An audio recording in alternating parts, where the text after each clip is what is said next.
नमस्कार। चर्चा है कि एक और अंक में राजेश आप सबों के बीच आ गया। आने की इच्छा हो रही थी, लेकिन हमारे देश की राजनीतिक स्थिति ने एक बार फिर से आप सबों के बीच हमें लाकर खड़ा कर दिया। क्या कैसा लग रहा है अभी जो राजनीतिक परिदृश्य चल रहा है हमारे देश भारत में? सचमुच लोकतंत्र है। हाँ, सारी विपक्षी पार्टियों ने मिलकर 6-7 महीने पहले इंडी नाम का गठबंधन, जिसे इंडिया इंडी जो भी कहा जाता था, हाँ, बनाया। हमारे प्रदेश के माननीय मुख्यमंत्री श्री नीतीश कुमार जी ने इसमें अग्रणी भूमिका निभाई। सारे विपक्षी पार्टियों को जोड़ करके कुनबा बनाया। कांग्रेस उसमें सबसे बड़ी पार्टी थी, लेकिन देखते ही देखते नीतीश जी हाशिए पर चले गए और पूरे इंडी गठबंधन को है ना कैप्चर कर लिया भारतीय राष्ट्रीय कांग्रेस ने। अब कांग्रेस की ये स्थिति जो आज बन रही है सबके सामने है। हाँ, हर जगह से लतियाया जा रहा है कांग्रेस को। इस इंडी गठबंधन में ढेर सारी पार्टियां थी, रीजनल पार्टियां थी, सरकार चला रही थी। हाँ, अपने अपने राज्य में बहुत मजबूती के साथ काम कर रही थी। इधर हमारे माननीय प्रधानमंत्री नरेंद्र मोदी ने अभी पिछले दिनों जो राज्य के चुनाव हुए, उसमें दो बड़े राज्यों में अपनी सत्ता को स्थापित करके ये बता दिया कि बीजेपी का कोई सब्स्टिट्यूट नहीं है। 22 जनवरी को उन्होंने अयोध्या में रामलल्ला को अपने घर भी भेज दिया। पूरा देश सनातनमय हो गया। हाँ हाँ, सब कुछ एकदम भगवा राममय हो गया। और इधर जो कांग्रेस, हाँ, जो दावा करते हैं ये लोग कि हम उन 1885 में ह्यूम साहब ने जो पार्टी बनाई थी भारतीय राष्ट्रीय कांग्रेस, हम आज भी वही कांग्रेस हैं। लेकिन ऐसा है नहीं। आज के कांग्रेस को आप मिसेस गांधी, हमारी जो प्रधानमंत्री रही थी इंदिरा गांधी, उनकी कांग्रेस भी कह सकते हैं।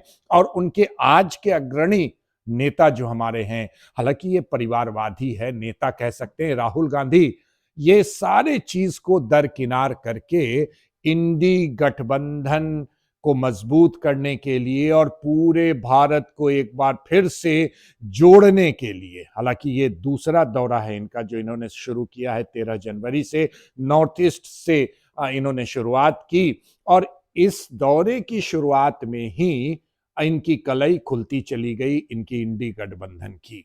सबसे पहले आसाम ने विरोध कर दिया।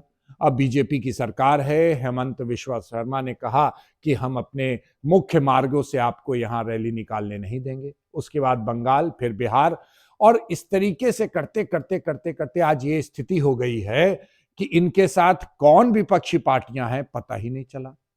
रही बात जहां इंडी गठबंधन की, तो 7 महीने में ये अपना एक संयोजक भी नहीं बना पाए। हाँ, जस्ट सोच लीजिए आप।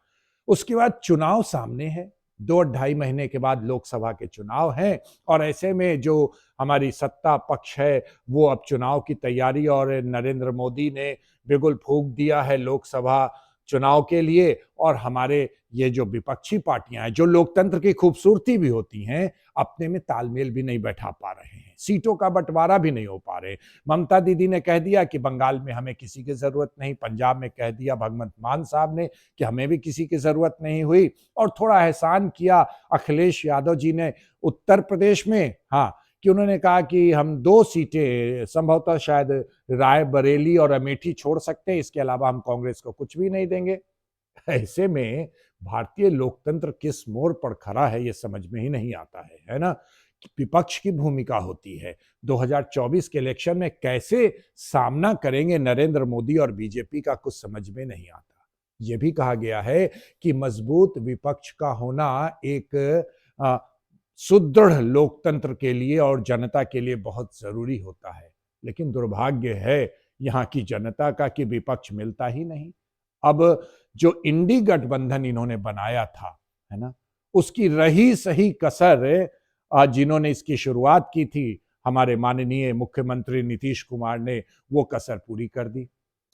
चर्चा है, चर्चा ही नहीं है, हाँ, बातें जोरों पर आ रही हैं।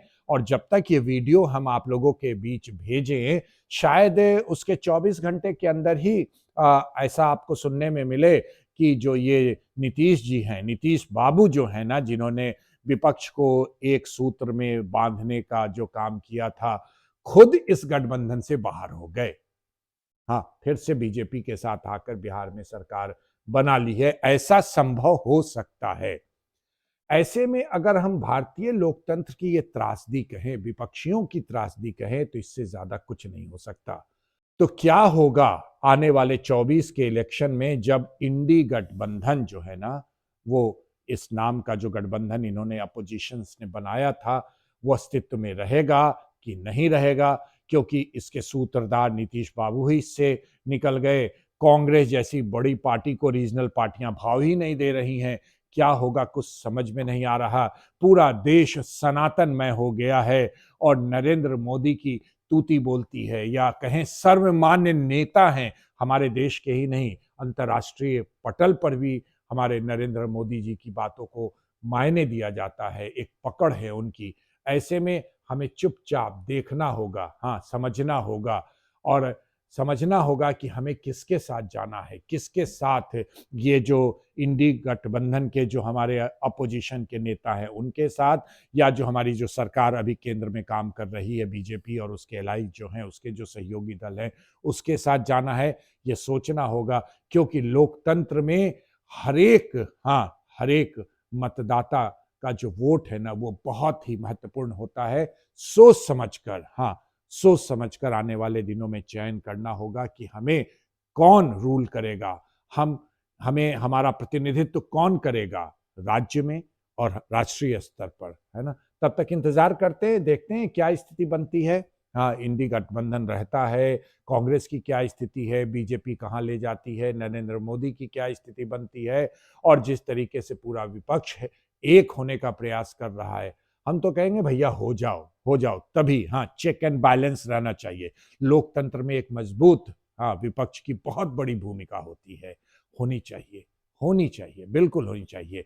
मिलेंगे एक और वीडियो के साथ, लेकिन आप भी जरूर सोचिएगा कि किस तरफ हम अपने लोकतंत्र को ले जाना चाहते हैं। हाँ, वंशवाद की तरफ, या सचमुच लोकतंत्र, जनता का जो शासन है ना, उसकी स्थापना हम करना चाहते हैं।